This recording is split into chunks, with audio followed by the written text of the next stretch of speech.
মধুপুর নামে ছোট্ট একটি গ্রামে বাস করত এক বুড়ি।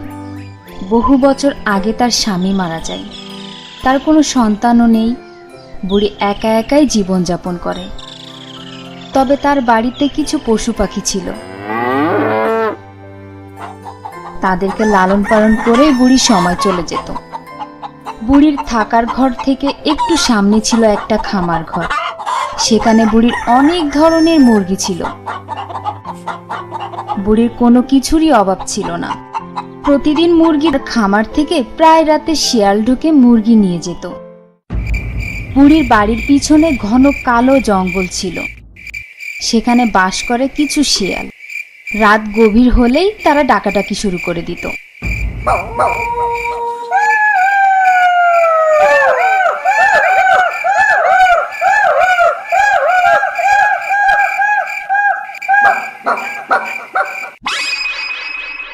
ধরবো মুরগি কপা কপ, খাবো মুরগি কপা কপ, পালাবো আমি কপা কপ।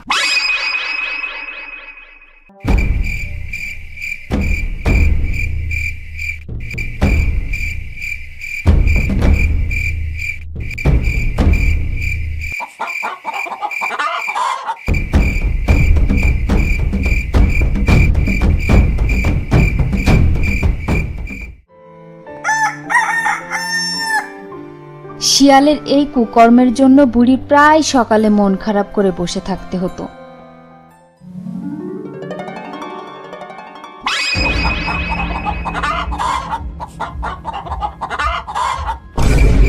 এক রাতে বুড়ির মুরগিগুলার আওয়াজে ঘুম ভেঙে গেল। এই ধর ধর, আবার আমার মুরগি নিয়ে পালিয়ে গেল। ধূর্ত শেয়ালকে ধরতেই পারছি নে।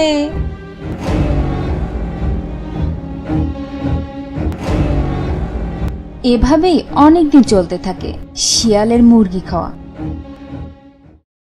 অসহায় বুড়ি খামার ঘরের সকল ছিদ্র ভালো করে ঢেকে দেয়, যেন শিয়াল আর ঢুকতেই না পারে। এরপর রাত আসলো, কিন্তু না, কোনো কাজই হয় না। শিয়াল এভাবেই প্রতিদিনই মুরগি খেয়েই যাচ্ছে। একদিন বুড়ির মাথায় একটা বুদ্ধি এলো। এভাবে তো আর হয় না, আমাকে কিছু একটা বুদ্ধি বের করতেই হবে। এবার একটা শিয়াল ধরার ফাঁদ বানাবো। বেটা শিয়ালকে একটা শায়েস্তা করেই ছাড়বো।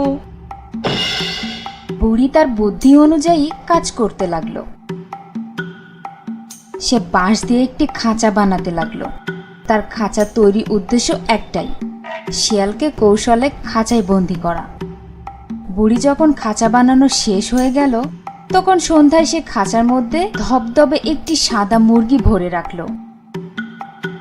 এবার খাঁচার দরজায় একটি রশি বাঁধল। দিন পেরিয়ে রাত আসলো। বুড়ি রশির এক মাথা হাতে নিয়ে আড়ালে বসে আছে আর খাঁচার দিকে চেয়ে আছে কখন শিয়াল আসবে আর তাকে খাঁচায় বন্দি করবে। রাত গভীর হলো।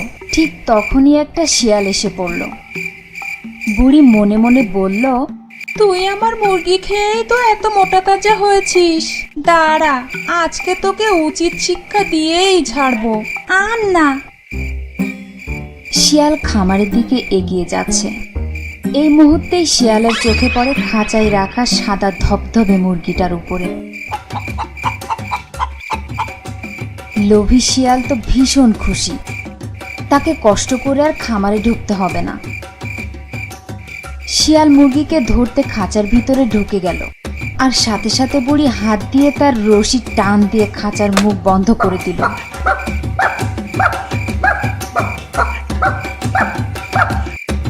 বুড়ি খুশিতে লাফাচ্ছে আর বলছে, যা এবার মুরগি নিয়ে।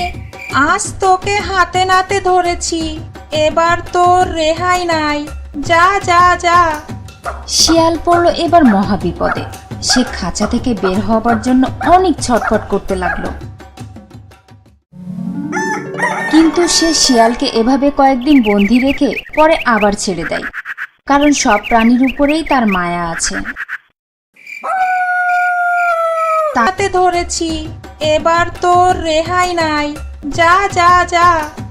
শিয়াল পড়ল এবার মহাবিপদে। সে খাঁচা থেকে বের হবার জন্য অনেক ছটফট করতে লাগলো। কিন্তু সে শিয়ালকে এভাবে কয়েকদিন বন্দি রেখে পরে আবার ছেড়ে দেয়, কারণ সব প্রাণীর উপরেই তার মায়া আছে। তারপর থেকে শিয়াল বুড়ির বাড়িতে মুরগি নিতে আসলেও প্রাণের ভয়ে আবার চলে যায়।